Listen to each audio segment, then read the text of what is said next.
Welcome everybody to Cut the Nets. We are the Cut the Nets podcast from Back Sports Page. Yay! Woo! Yeah, team. Go, team, go. Everything's great. My name's Jeremy Gretzer. That's Brian on my right. Andy is also here as well. As you guys know, welcome. How we doing today, guys? Chilling like the villain. How about you guys? I'm good. I'm doing good. You know, Andy, before I clicked record, he said, "I'm Andy. I want to kill myself." But hey, that's just sometimes we do. Sometimes we want. That's called an attention-grabbing intro in the business, Jeremy. Oh yes, yeah. The That'll be in the thumbnail. Say it, Andy. I'm gonna kill myself. What, like that? No, what you said just now. No, like when you said right when you jumped on the StreamYard, asking how you're doing, like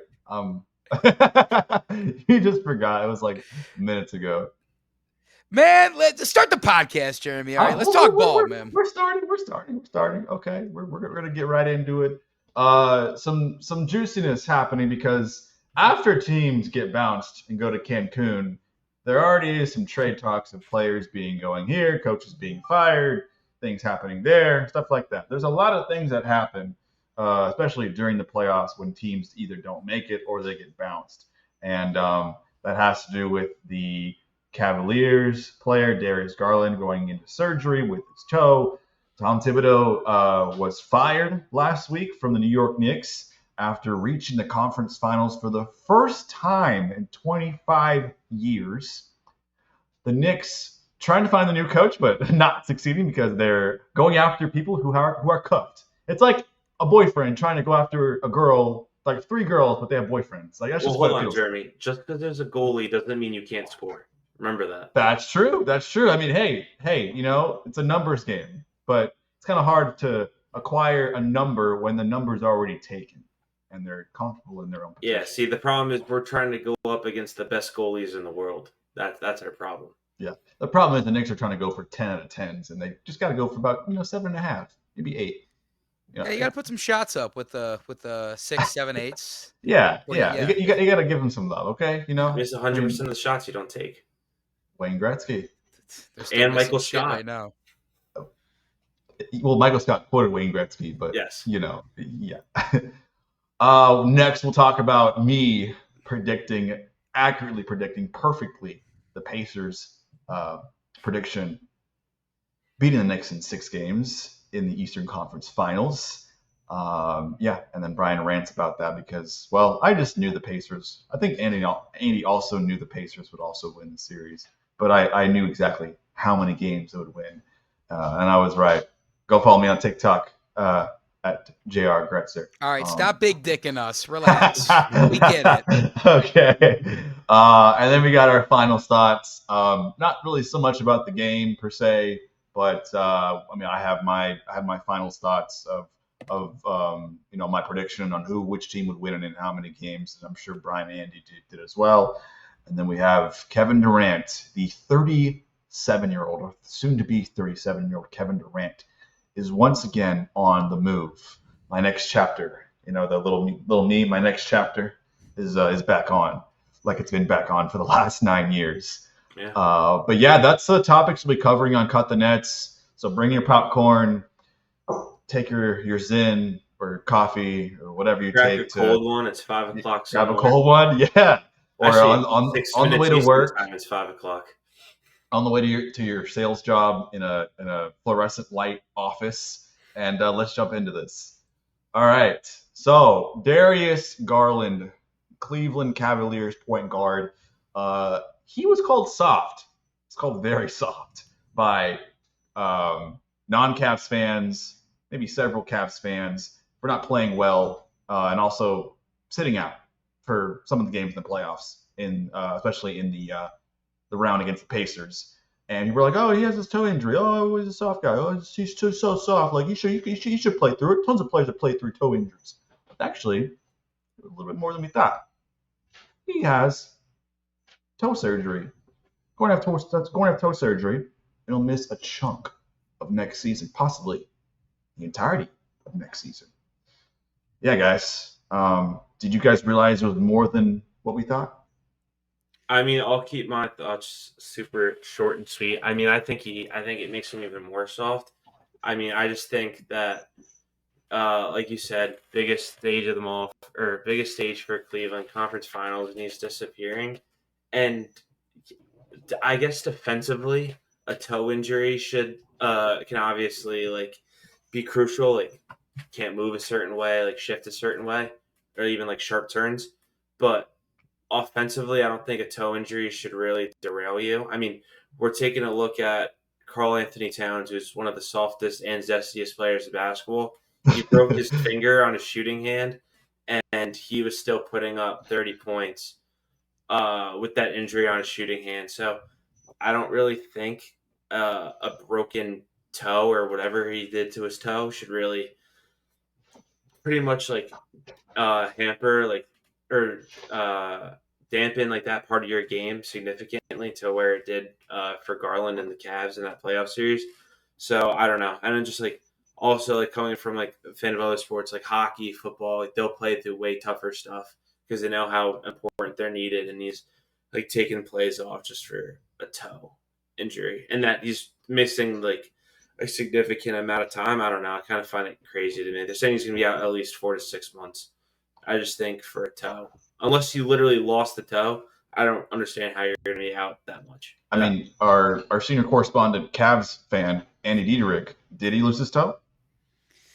His toe is still on his foot. I can't Okay, confirm good. Yes. So, I mean, what I'll say about that as somebody who's, followed this team closely and followed Darius closely, this is a guy who has been so afflicted by the injury bug over the past couple seasons. It's actually kind of insane to think about. The biggest one that comes to mind is this guy had a broken jaw that kept him out 3 months last season where he couldn't eat anything but liquid food for like 2 months. Yeah. And he still came back sooner than he probably should because of just how well he felt and his physical shape. He lost 15 pounds and he still went out and played. Granted, he got killed for his playoff performances last year, as he did this year again, as he was fighting through the toe injury and stuff like that. But I mean, you got to give this guy some grace. There was an interview where somebody asked, like, just what's the biggest difference between last year and this year going into the playoffs? And he just said, my health. That's the biggest thing. And he was almost emotional talking about it because of how far he had come with that and how grateful he was to play in the playoffs fully healthy. That, of course, did not hold up. And yeah, it's a toe injury. Okay. So like at first glance, you're like, okay, rub some dirt on it. That's more of a baseball thing, I think, or football, but you get the point and get back out there. This guy's been through a lot. I think we should offer him some grace is all I'm saying, because it's not like he doesn't want to be out there. I've seen firsthand how badly he wants to be out there, contribute to this team. Although it is funny to think about the fact that he had his toe cut off from his body though. So I'll give you that. Yeah. I mean, I just have just a quick question now, Andy. I mean, obviously Garland means a lot to the Cavs. He's probably their second or third best player, mixed in with how he's needed for the team and the injuries he's dealt with. So, like, in your opinion, do you think it's more because you said he kind of rushed and came back earlier than he did last season with the broken jaw, and I know he had like the mask. Do you think that's more to blame on him or like the coaching staff kind of rushing him when he's a player that you need to compete for a championship? Yeah, to me, it's hard to, and this is more in a general sense, it's hard to ever blame the player for wanting to play because this is their lifeblood. This is their passion. Like, yeah, I mean, if you throw it back to like the 70s NFL, like guys would like break their fingers and just like tape them up, or like one dude actually cut a finger off to keep playing. Like you can't take that passion away from a player, or else you're going to take away what makes them great. So, granted, did the Cavs had some good stretches without Darius Garland? Yeah, but even if we brought him back in either of the series that the Cavs got bounced in these past 2 seasons, last year, 5-game series against the Celtics, this year, 5-game series against the Pacers, even if the Cavs are fully healthy, we weren't beating those teams. Let's be honest. They were far and away, what we saw from them, they weren't going to win regardless. So I think that's an interesting question to ask. But however, like, I don't know. Even as a Cleveland fan, I'll admit we got smoked. Like, Yeah. The Haliban hit Cleveland before he hit New York this time. Yeah. I mean, you were at the game where they got spliffed. So this is something for all of our viewers out there, whoever's watching this. If you think it's a good idea to spend $250 on a ticket and drive 3 hours, don't, because there's a chance your team might be down 41 points at halftime in a playoff game. Would not recommend it. Indiana fans were very nice, though, I must say that. he'll be 250 in the hole plus drinks plus food, and having a loss just makes it even worse. Yeah. If I didn't have to drive 3 hours back, I would have drank heavily. But Yeah. they have some rules against doing that and driving at the same time. Yeah, In the state of Indiana, at least. Is Indiana really serious about that shit? Like, no, to be honest, I'm not sure. Indianapolis is a fun little city. I had never been there before. I feel like the only thing I ever heard about Indianapolis was oh, the best thing to do once you're in Indy, leave. Which is kind of mean to the people of Indianapolis. But it was fun before the game started. So Indianapolis is a fun city? I mean, it helps when they have their best basketball team in 25 years playing and Pat McAfee in a good mood and stuff. I know they have the Indy 500, but I'm not really a race guy. I'm not either. One. Yeah, just not. I mean, the Colts. I hear you have to go, are though. Cool. Yeah. Yeah, for whether it's a sporting event, but especially the Indy 500, even if you're not a racing fan, apparently you have to go. Even if you're not a hell yeah, brother, fucking Morgan Wallen and Miller Lite, you still got to go. What were we talking about? So yeah, Darius Garland. The fact that this is my take here. The fact that the Cavs won 64 games, had their second best regular season in franchise history, along with the 66 win Cavs in 2010. 66 and 16 in 2008 or 9. I forget what it is. Yeah. But also they made it to the second round as well and lost against the Magic. So, I mean, but you had LeBron James, and I have nightmares about Hedo Turkoglu spotting up on the wing, dude. Nightmares. Him, I love Hedo Turkoglu. Rashard Lewis. Oh yeah. Who else was I think a young JJ Redick was still with them Redick, too. Jameer Nelson and then Dwight Nelson. Yep. Absolutely. It was that team was built for the future. It kind of sucks how Dwight Howard messed that up a little bit, but hey. Divas exist in the NBA, and Dwight Howard is definitely one of them. What isn't he missing into these days? All right, pause. That's the earliest I think we've ever mentioned that. Is that a record? Yeah. I think so. We usually have to get into it about 40 minutes, and then we say a bunch of zesty shit. But yeah, the Cavs really just screwed the pooch in their season goals. I would have expected them to play against either Boston or New York in the Eastern Conference Finals. Boston, we can talk about them too. Boston, they're a completely different team next year without Jason Tatum because of his torn Achilles.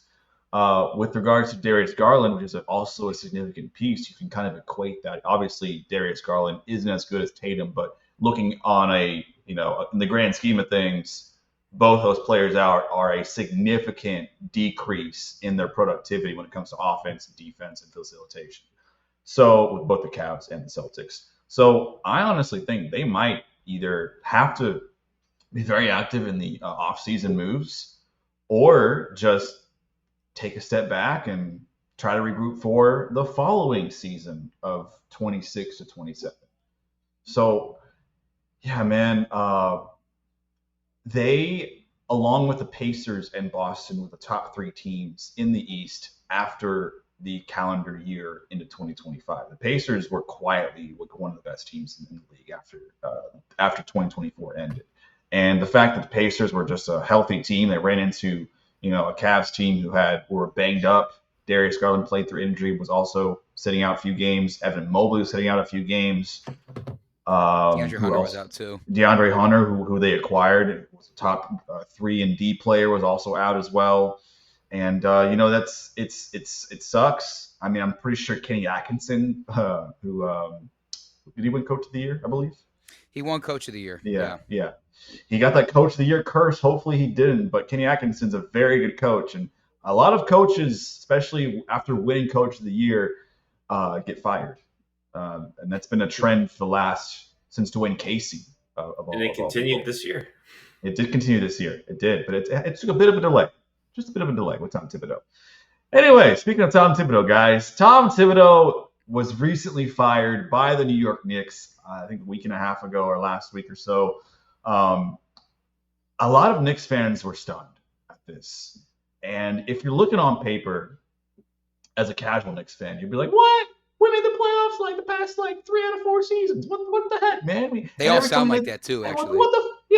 What's going on over here? Like we made the playoffs 3 out of the 4 fucking seasons. Like in 2021 we made the playoffs for the first time in ever. For the first time since the mellow years. And then like we got to the semis and then the conference finals. Like what the fuck? Why are we firing Tibbs, man?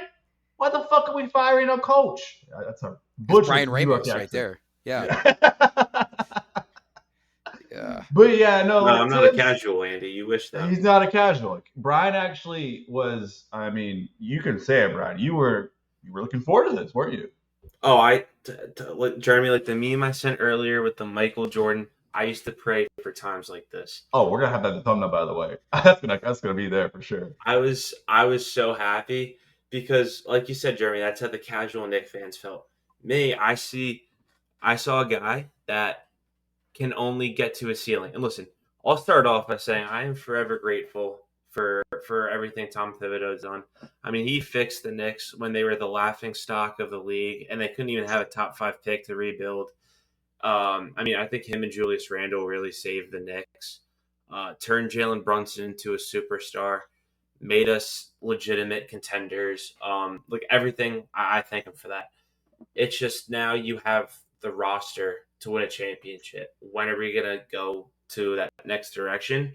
And I think Tom Thibodeau. I mean, this was the second time he's ever coached in the conference finals. The last time he did it was 2011 with the Bulls, and then he does have an NBA championship, but that was as an assistant with the Celtics. I just don't think he's the guy. I think he doesn't know how to coach an offense, like a functioning offense. He's a defensive-minded guy, and he only focuses on defense. And the Knicks' defense this season was still awful. And there's just a lot of adjustments he doesn't make. He doesn't utilize his bench. There's just a lot of reasons that I think led to his firing. Now, I am kind of shocked, though, that he still got to the conference finals and got fired. But just compared to how they looked against the Pacers, like Game 6, they just looked like flat out like they didn't even care. They had no heart, no effort. That's all with the coaching staff of you got to motivate the players, keep them hungry, try to get back to New York, and basically trying to save your season. It's an elimination game, which he also doesn't have a good record in elimination games. Now, granted, some of it was on the players, like OG missed a lot of shots that he usually makes. Bridges wasn't good. Towns was a complete liability defensively, and I'll get it to Towns later of all these reports coming out. But I don't know. I think it was time for him to get fired. But I don't like the Knicks' backup plan. That I'll also get into later. But I'll thank you. I'll thank Tibbs for everything he did for the organization. But at the end of the day, it's time to elevate instead of just staying flat. Like we've always talked about the Timberwolves the past couple of years of how they get to the first or second round of the playoffs, and that's like yay me, like we had a great season. That's kind of the Tibbs effect of they just get that and they're excited, but I want to elevate. Gotcha. Like Drake elevate, on a Scorpion album. Yeah. Nice. Of all references you make, really? That's the Drake song you choose? I mean, I was a big Drake fan in college, and Scorpion was like one of the best albums, like one half-sided albums of all time. The first half is great. The second half is mid, but yeah. It was one of the albums ever. It was certainly one of them. It was a very bloated album. Yeah. Very bloated. What the hell are we talking all right, about? so Andy. Tibbs. Yeah, Tibbs. I have a question for you, Andy. Oh God. What do you think this firing reminds you of, like with past teams? Because I have one that it reminds me of quite a bit, with a team that fired their coach after them making the playoffs for the last 3 years, and then they hired a new coach and then won the championship in his first year.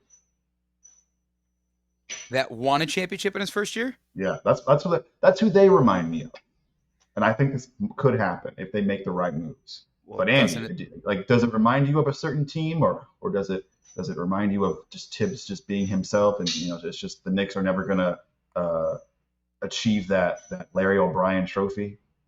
You think they're kind of being impulsive kind of firing him too soon? Like, what's your thoughts? While it would be objectively hilarious if the Knicks do this and then still don't do anything, as a D1 Knicks hater right here, in all honesty, I think I know where you're going with this. Is this the whole Ime Udoka, Joe Mazzulla, Boston Celtics thing? No, Oh, fuck me, I guess. it's not. Well, before you said Joe one champion- Mazzulla lost against the Heat in the 2023 Eastern Conference Finals against Well, the 8th before seed you Heat. said Oh, this I'm is talking Toronto. about. Nick Nurse. It is Toronto. Toronto is one of them. There's more. What the fuck am I missing here? Toronto well, is one of before them. you said won a championship their first year, I was thinking Mike Budenholzer. But then you said won a championship their first year. I'm talking about two teams.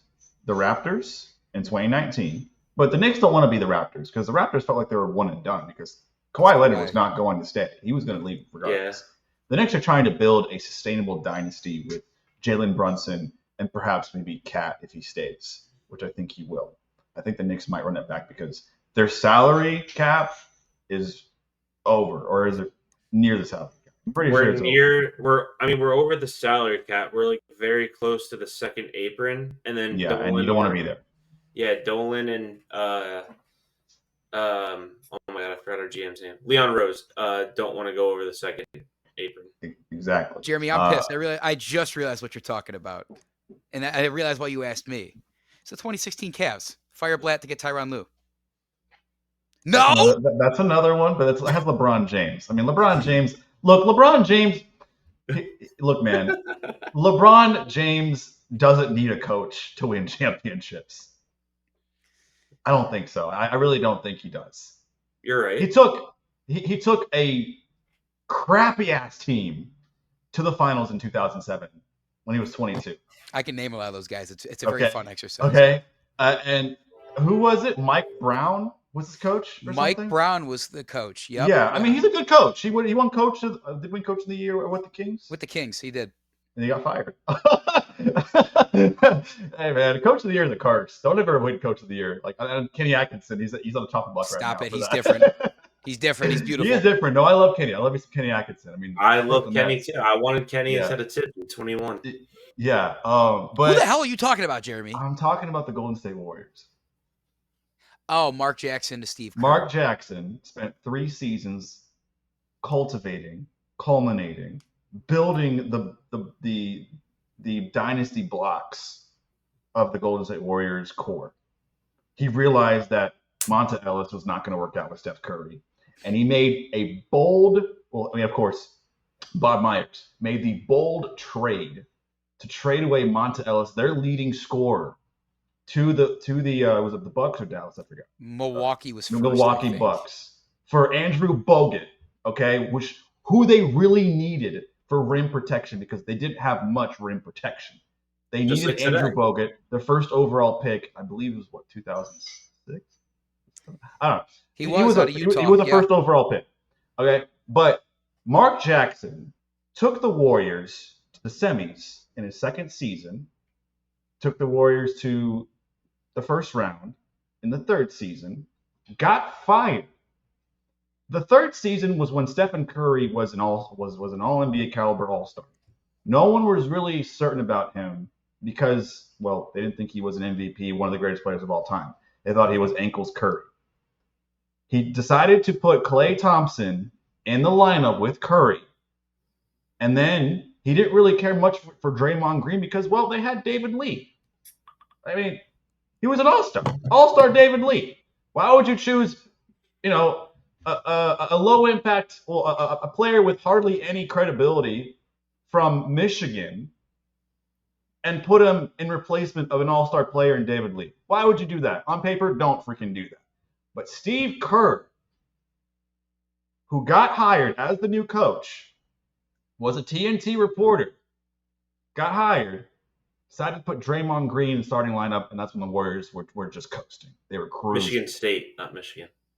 Michigan State. He was on a roll. I wasn't going to interrupt him. I was cooking, bro. But yeah, I think that this is what the Knicks are trying to do because Mark Jackson and Tibbs are kind of like they're not the same coach, but they are playoff-based coaches. Like, they take you to the playoffs. Their ceiling isn't that high. They can't get themselves out of their own way. They need somebody who has a fresh face, who has new ideas, and is able to turn a player into a unanimous MVP. And that's Stephen Curry, and that's the possible new coach with Jalen Brunson. Who that coach might be? Well, the Knicks are being denied on every interview trying to get a coach from a team that's already have their coach on lock. Yep. They tried to poach my Rockets coach, Ime Udoka. They tried to poach Jason Kidd, which I think a Jason Kidd should be a better option because he's in turmoil right now with street clothes Davis and Kyrie Irving, who has an ACL. And there was mutual interest. Mutual interest. But they also have Cooper Flagg, who might be something, first overall pick. You think? They also tried to take, who else did they try to take? I believe Finch. it was Chris Finch, who took the Minnesota Timberwolves to 2 straight Western Conference Finals.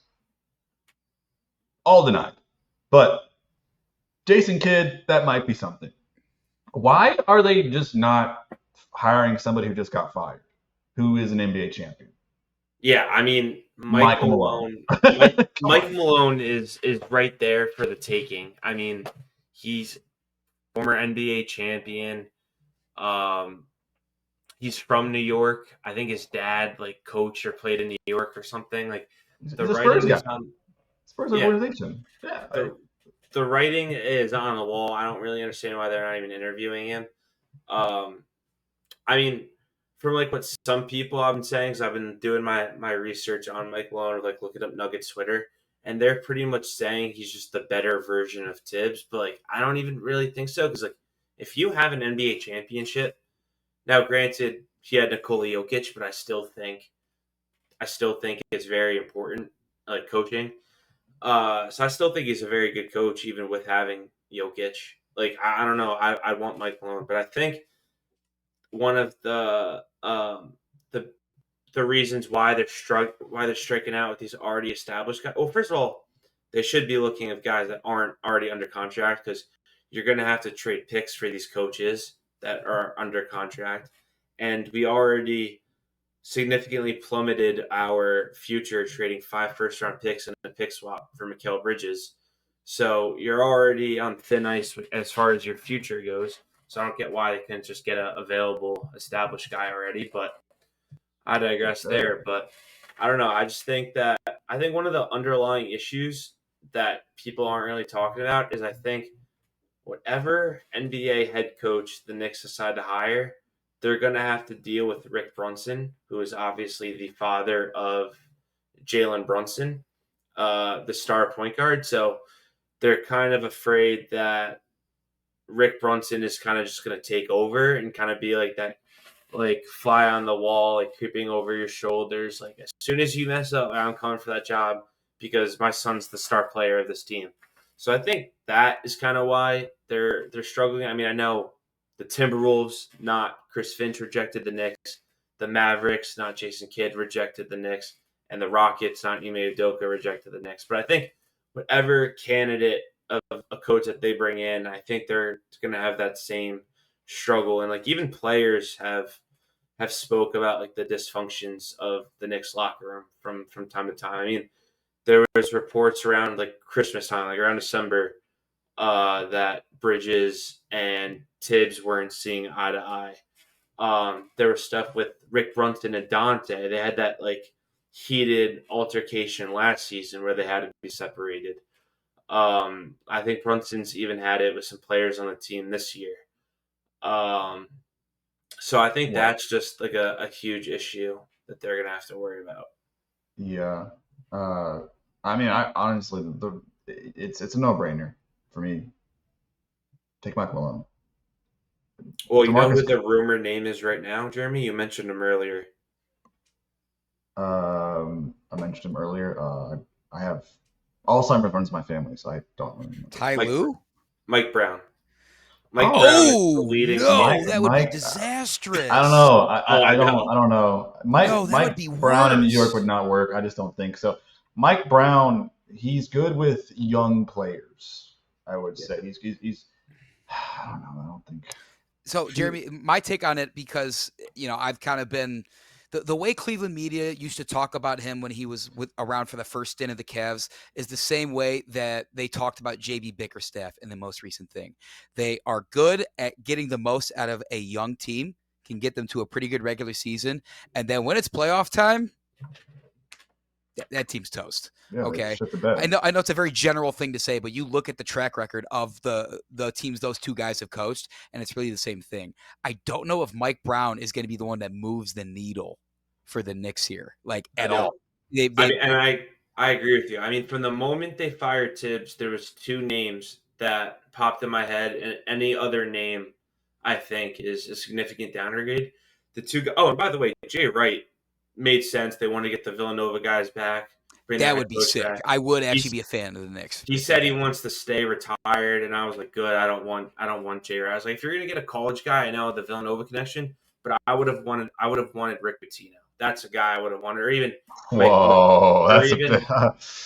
Mike Woodson to come back if you're going to college. Mike Woodson too. Oh boy, Mike Woodson too is crazy. But the two names that I wanted were Mike Malone, who Jeremy said, and then a guy that Andy and I both know because he's been an assistant for both of our teams, Johnny Bryant. Oh, okay. And why I think, especially considering that the Knicks are striking out with all these veteran guys, and I think the reasoning of sorry, I just had a brain fart. The Rick Brunson thing. I think the Knicks are going to – I don't think they're going to get a veteran coach. I think they're going to get an assistant that's been an assistant for a while and ready to make the jump for that coach. And, I mean, there's been successes of that. Jordy Fernandez with Brooklyn, their crosstown rival. I mean, he literally last year with the Spurs – with the Kings, he won, like, NBA's top assistant of the year. And by no means is – Brooklyn season last year, any indictment on him as a head coach. I think he can be a good coach once they get better players around him. And Johnny Bryant I don't think he won assistant coach of the year this past season, but he's definitely one of the top assistant coaches in basketball.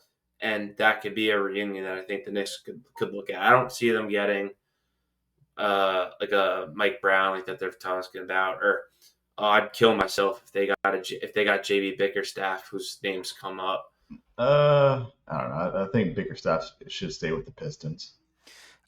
Well, if we're talking assistants, I'm surprised that this isn't even just on the Knicks either. That nobody who's been looking for a coach has brought up Micah Nori's name, the lead assistant in Minnesota, because I thought he did a fine job when Chris Finch, which is funny to say that the coach Chris Finch went down with an ACL injury.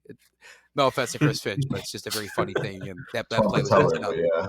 But yeah, I thought he did a fine job in Minnesota, and it looked to me like he was garnering traction as like, oh, this is his last season in Minnesota. Someone's going to snatch him up. Well, that was a year and a half ago, and nobody has. I don't know if there's something there if he's happy in Minnesota, but that's a name I thought I'd see floating around a lot more in these coaching conversations, these circles. All right, we'll say it again. Say it. Speaking to the mic right here. Look at the camera and say that the Knicks should hire that guy. I think the Knicks should hire Micah Nori, not just because he's from Ohio, but because he's a good coach. He is from Ohio. He's from Middletown. Shout out Middletown, okay. Ohio. Gotcha. So like that connection. Yeah, and he's only 51. He's not like a geezer or anything. You want to give the little guys, the Midwestern people, some love, Yeah, only in Ohio. You two wouldn't get it. We got a Houston guy and a New York blowhard, so you guys don't know what it's like to grit and grind. Blowhard. Okay, little bro. Dang. Ooh. Fuck you both. Bit of a ruckus over here. Yeah, good. I mean, he's below me for a reason. Yeah, okay. All right, here we go. You guys do know I'm gonna make you guys 9x16 side by side. It's not gonna be like it is right here with the whole camera formation.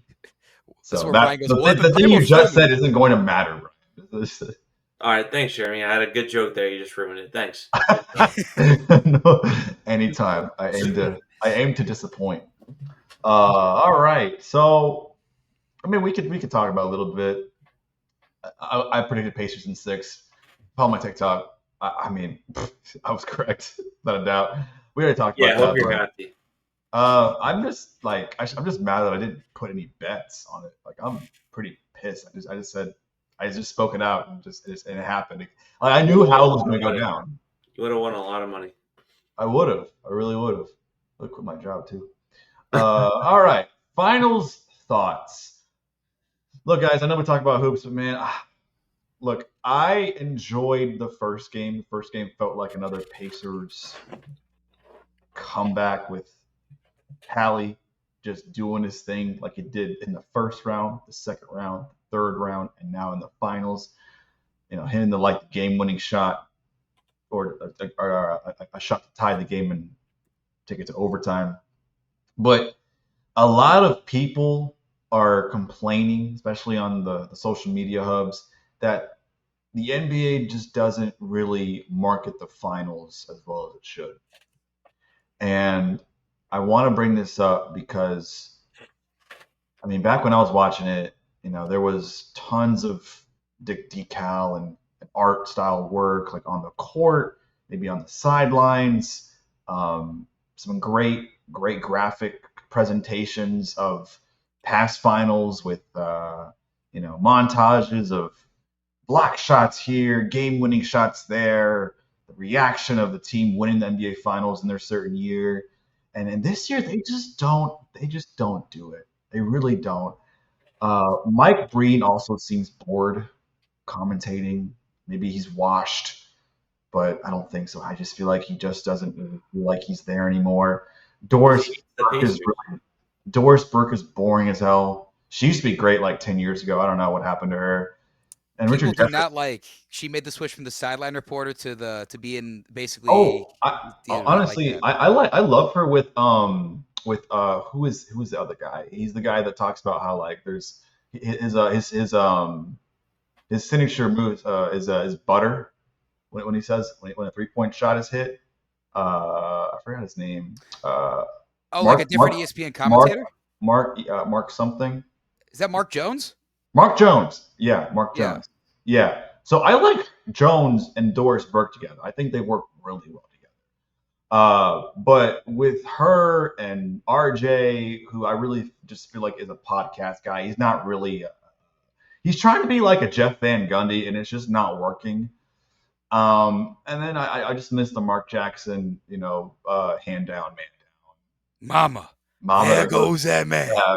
can I have this dance? Like I just miss that. I miss that so much. And also, shameless plug, I was in the Zoom call with Mark Jackson and Jeff Van Gundy during the Bulls and not the Bulls during the Celtics and Warriors NBA Finals. Just shameless plug. It was Okay. pretty cool. Big dog. Big 3 years dog. ago. But it was so cool. And then when ESPN fired them both, I was like, dude, come on, man. Mike Breen can't do it on his own like that. The only way that Mike Breen is also very good is when Frazier is color commentating with them when they're together on the Knicks. But hey, ESPN, man, I think they don't know how to make the NBA Finals fun. Yeah, I mean, Jeremy, I'm in agreement with everything you said. I mean, I feel like, and like same with the NHL, like Stanley Cup too. But I think the NBA Finals is worse. They're just not really marketing it well. And I mean, game two or game one, they were getting a lot of shit like on Twitter, the NBA, about how they had like it wasn't even on the actual court, like the Larry O'Brien I was in trophy. game It was two. like That was it game was two, though. oh, it was game two. Okay, so I Game was two, ready like for after they got backlash in game one for not having the Larry O'Brien trophy pasted on the court, they did a digital. yeah, they did a digital one that It's looked like a small little awful. trophy. Like it's like, dude. Yeah, it was awful. I don't know. I just feel like it's like they said it's not talked about, and I think and like the big other issue I have with the NBA Finals is just the spacing it out. It almost seems like they're trying to drag it on, which I think is hurting the marketability and like the ratings for it too. Just because like in the NBA playoffs, every game was every other day. You had and then like you even every other day, like including that travel day when you had to go to the other court. Like so game one was Thursday. Then they had 3 days off, game two Sunday. And then game three is tonight. Game so like 5 days later. Game four is Friday, so that's at least normal.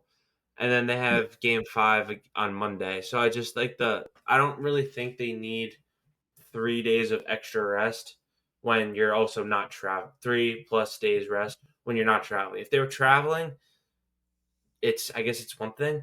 But like Jeremy said last episode, they're both Midwest teams, so they're not even doing a ton of traveling anyway. Like if it was like not that this would be a finals anytime soon, but if it was like the Trailblazers and the Toronto Raptors, you're going across like west east and a different country. It's a So like 3 hour drive. that traveling, well, because not really, because Toronto's east, like I'm Eastern just, Canada. yeah. I'm just like, I'm exaggerating, but it's a Oh very, yeah, it's like a 2 hour flight pretty much. Timbuktu.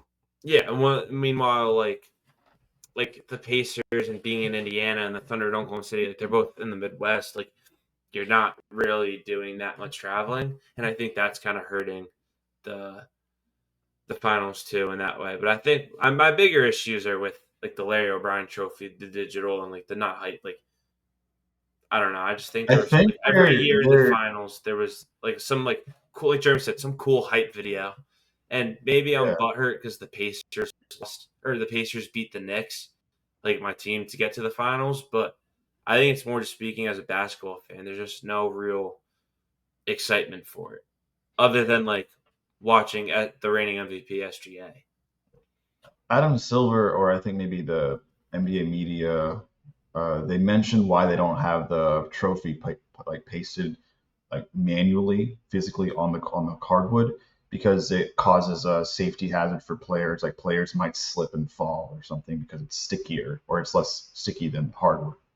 I don't know if that was like the actual reason, but I think, I mean, tons of players get injured all the time, regardless. I mean, it's kind of a petty excuse. I mean, the last time they actually had a finals like big trophy right in the middle mid court was what 2012. I think it was the Lakers Celtics rematch. Yeah, 2010. I believe Has so. it really been that long? It's been 15 years.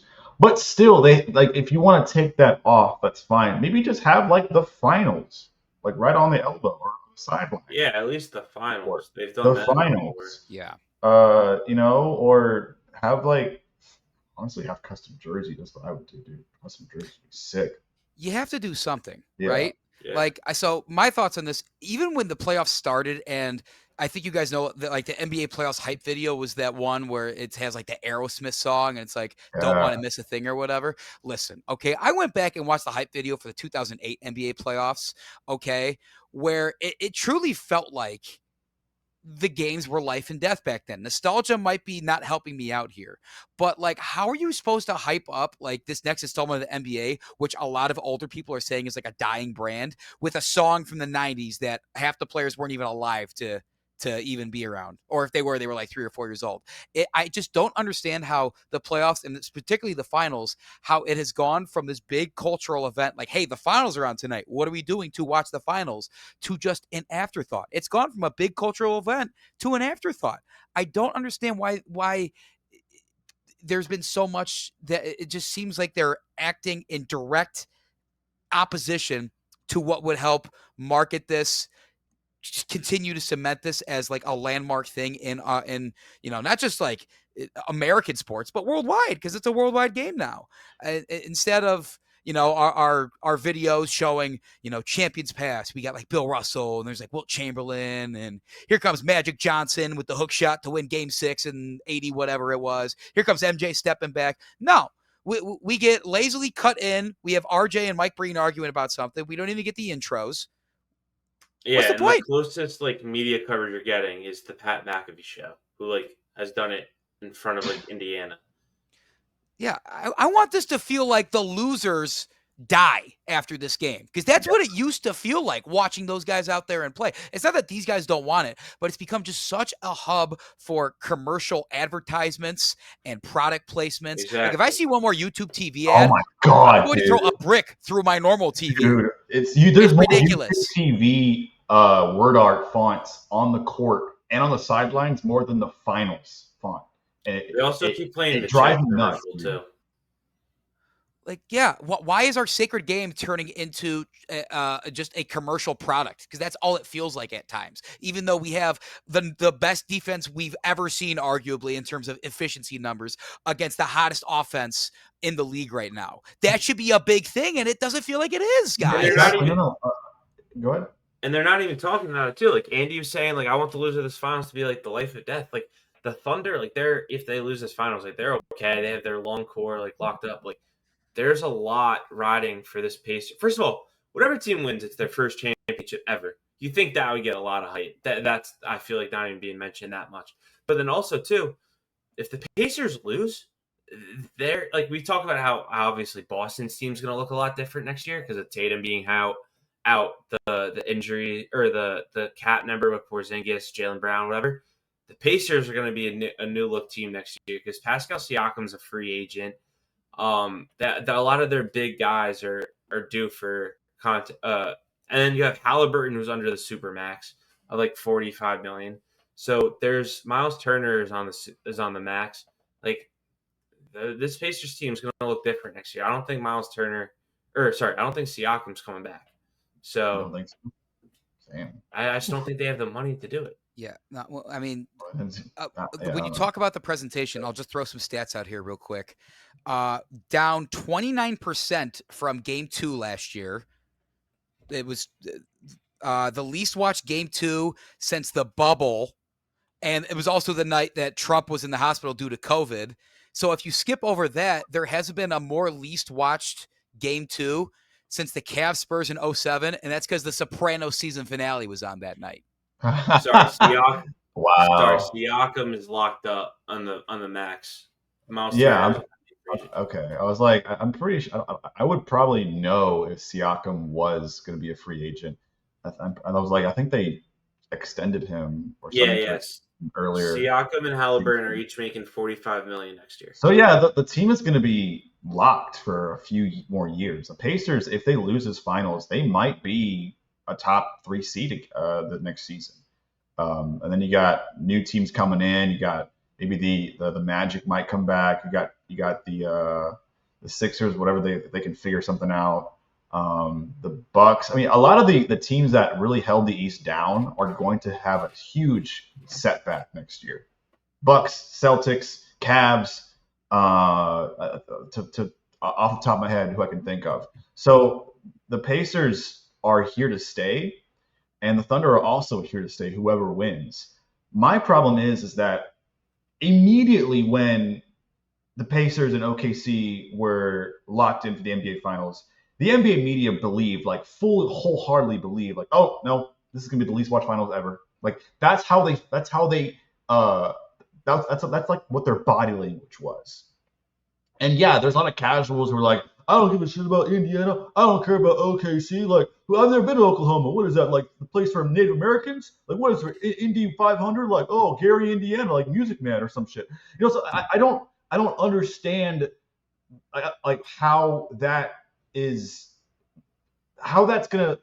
NBA is pushing that perception on these two teams with this matchup. You can have a great finals viewership with two small market teams. It's very possible.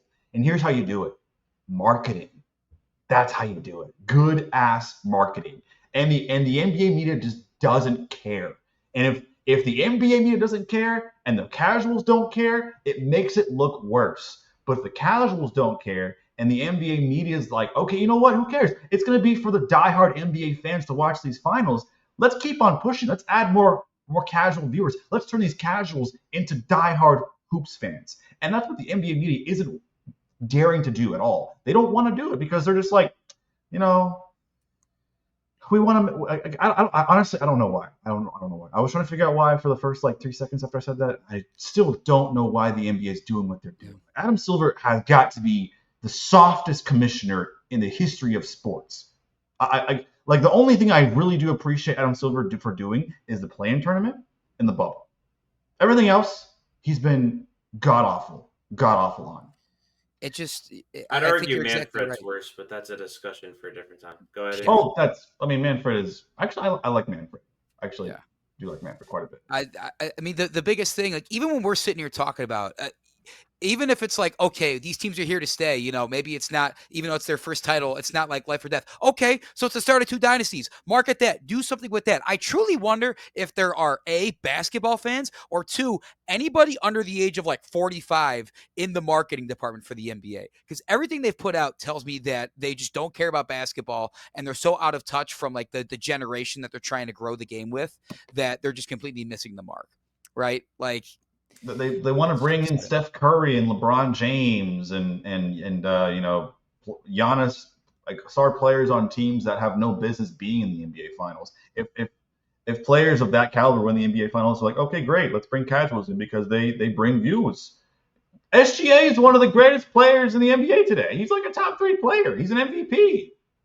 Tyrese Halliburton is a great marketable player with 4 straight game-winning shots in each of the rounds. It's somehow been undermarketed how that's happened. To freaking tell. Isn't that crazy how that some would feel like it's been undermarketed by the league too? Like, yeah, I just don't. Do people even like basketball anymore, or do people just like to complain about it? I know we're complaining, but we're complaining that people are doing stuff to prevent the game from growing. Why don't people like? I don't get it. I don't get it. People don't want to grow the game. I don't get it. It's upsetting. I'm shedding a tear. Yeah. I think we're done. We should have put the Knicks in the damn finals. Damn it. I mean, if they put the Knicks, if they should have been Knicks Lakers. Fuck, we fucked it. Yeah, big market teams because they bring more views in with that, and they don't even have to try. I think this is. I'll end with this. I think that the NBA doesn't even want to try. Period. They'll be like, oh, the players bring in the views. We don't have to try at all because we don't feel like it. We're lazy. And so if we end up having 2 teams that no one cares about besides the people that live in those cities, then we'll just chop it up and hope for next year. Let's talk about LeBron James being 41. Let's talk about Luka Doncic. Let's talk about Giannis. Let's talk about Ant. Like they're not looking at the eyes are not on the prize right now with SGA and Jalen Williams, Chet Holmgren, who is a second overall pick of recent years. You know, they got Alex Caruso, who was in the bubble NBA champion on the Pacers. Halliburton. I mean, yeah, Nembhard, Nesmith, Miles Turner. This is Miles Turner's first NBA Finals, and he's been on the Pacers since 2015, bro. Like that's a story to tell. I don't get it. I'm done. You're right. We should have had Knicks Lakers because the fights outside MSG would have been awesome. Oh yeah. I mean, to Andy's point, if they can rig a draft lottery, why can't they rig a finals? Yeah, but they decided not to. They're too lazy to even rig a finals. Yeah. The OKC and Indiana proves it. They're just too lazy to do anything. They're just gonna be like, all right, rinse and repeat. Okay, we done with that. Great. We can kind of end with 2 segments here with our podcast. Let's quickly sprinkle this in. Did you guys watch the Kyrie Irving live stream clip of him talking about how the NBA media and fans need to lay off Cat? No.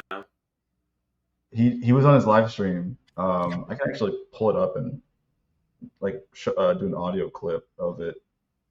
Hold on one second, because this is actually really funny. He's kind of butthurt that a lot of us, especially other players and fans of NBA basketball, he's kind of annoyed that people are making fun of Cat's like mannerisms on the court and off the court. And this is kind of what he said. Y'all gotta stop making fun of my brother Cat. He's an easy target. I'm done with y'all. Stop making fun of my brother Cat. It's over for that. It's a fucking wrap.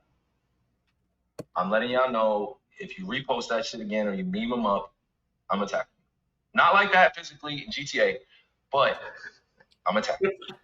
All right? I'm attacking you. Y'all got to leave Cat alone, okay? Because y'all don't know what it's like to grow up in Jersey and have all of these cultures that you're a part of. Trust me on that. Jersey is literally 130 miles long. It is very, very small state. But when I get back to my point, I'm going to explain this to you. But I'm just saying, leave him alone, all right? Leave our Jersey, because he's Dominican, he's black, he grew up in, a certain area of Jersey, just like me. And you got to survive out here, and you have many different demographics of people. So you got to survive out here. All right. Sometimes I don't agree all the time when he be changing up his tone. Sometimes I don't. You know what I mean? That should be funny. But on a serious note, he's a man. He's my brother, and I protect him all the time. Okay. Honestly, I'm from New Jersey, so I can still clown him. I'm not the yeah. black, but I can still count. I can still clown him. Yeah. Look, this is just jokes. I mean, unless they're getting like death threats because I don't know, people just don't like the zesty voice. Like, oh my god, That's a That foul. can't be basketball. That's a foul. Jalen oh my didn't pass it to god, me. oh my god. Okay, like, I kind of see what Kyrie was saying, but then he also made fun of Cat the exact same way everybody else was and called it funny. So he was backpedaling. I don't know. Maybe we need to lighten up on him, but like I don't know. He's getting paid a whole lot of money, and like we're just some dudes, and so like I don't know. I think it's fair game. We've been making fun of this fool for the past 2 years, bro.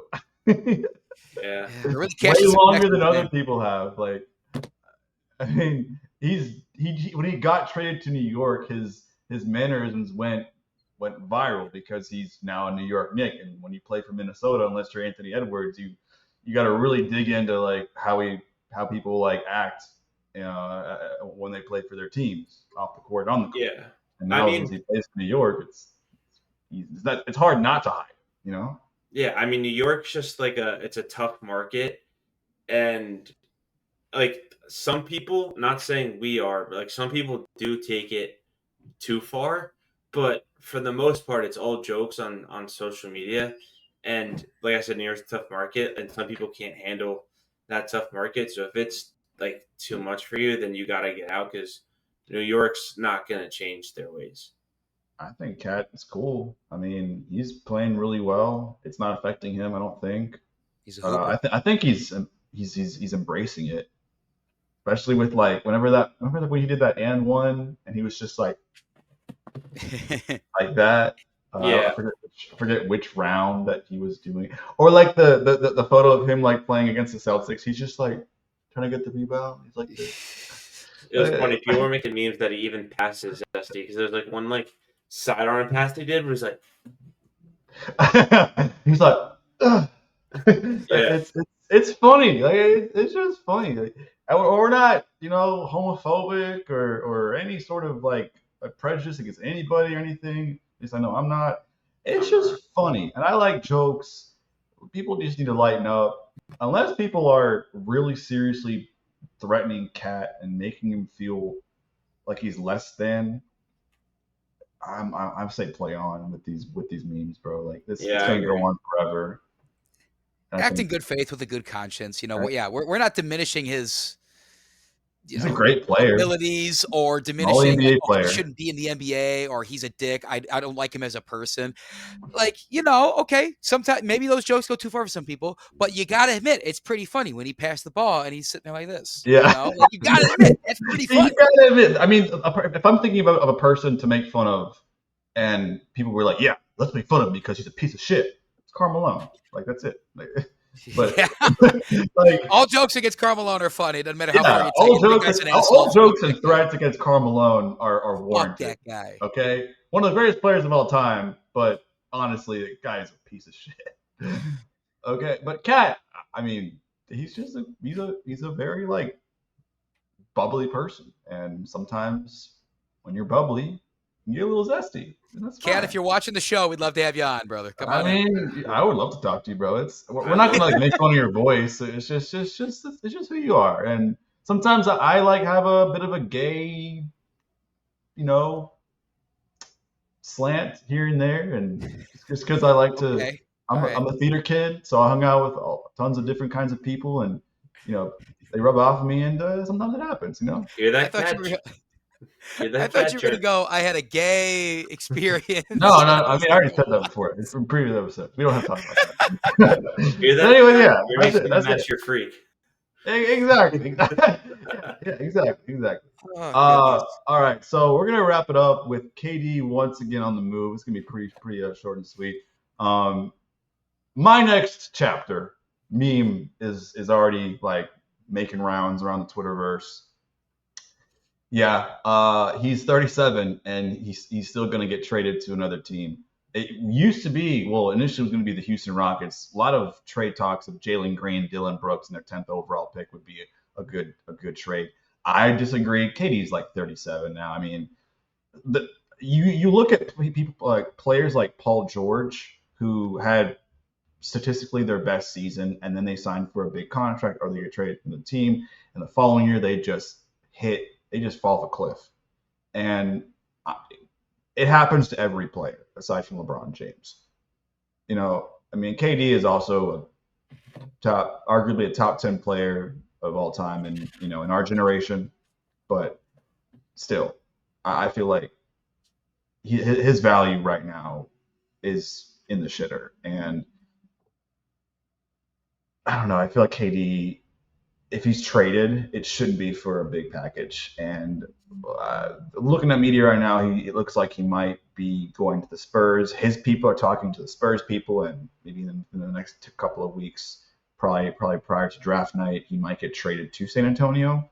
That's what my sources tell me. I don't know. What do y'all's sources tell you guys? I mean, I think he's most likely going to like you said, like a San Antonio or a Minnesota even. I've been hearing like there's a possibility it could be a sign and trade for Julius Randle, but I'm not, just as far as the rumor goes of like him getting traded. All Kevin Durant is a sidekick, is a culture killing sidekick that should have never left Golden State. Yeah. I really think he should have stayed in Golden State. They could have won more chips. I know it would have been horrible for the game of basketball as it was for 2 straight years, with like pretty much them being the best crafted team in NBA history. They are the best crafted team in NBA history. I will argue that. I will die on that hill, bro. They are the best crafted team in NBA history. Sorry, I'm laughing because the Knicks just got rejected for another coach again that they reached Who? out to. Quinn Snyder with Atlanta. Oh, you guys are Why are they digging going low. after coaches who are cuffed? You don't like if analogy. If you are a dude and you see a really like good looking woman, and when she says my boyfriend this, my boyfriend that, you don't go after them if they are loyal and dedicated to their significant other. Yeah, Leon Rose is a homewrecker. He just has You the just mentality don't where do you that. And listen, Leon but are you Rose happy? needs to stop being a fucking homewrecker. Like Leon Rose is just like, that's cool and all, but are you happy? He can't change your life, baby girl, but we can. We can. Come to New York. Clearly. I live in New York. Is it that hard to not go after your ex or a woman who's taken? Is it that difficult? There's plenty of fish in the sea, guys. Dude, unbelievable. But there's only one fish for Leon Rose, clearly. Yeah, maybe the Knicks should just get KD and call it a day. All these ran through ass coaches, man. Goddamn. Just go for coaches that have been fired or new coaches. That's just mine. Seriously. Yeah. I'm telling you, if Mike Nori gets hired as the next new coach, we're gonna come back to this and clip it. All right. I'm just saying that's my prediction. Place your bet. Do it. I don't know where to bet that. I don't know where to bet it either, but place it somewhere. Okay. I'll get 10% of that. What? Me and Brian will both get 10% of what you make. Yeah, fair enough. You guys bring me onto this, so yeah, exactly. All right, whatever. Fuck. All right, we're gonna end this recording here. Thank you so much for watching Cut the Nets Basketball. Find us on Spotify. Find us on TikTok, Instagram, with all the short form content coming up. And yeah, we appreciate you guys for watching. This has been me, Jeremy, Brian, and Andy. Do we want to pose for a thumbnail? I thought it was the used to pray for times like this. We can, but I'm gonna. That can be part of it at least. Part of it. I'm gonna paste my face, Andy's face, and you paste the most. I don't know, happiest face you possibly can. I got a belt right here. Should I Photoshop it on Michael's face? All right, ready? All right. Okay.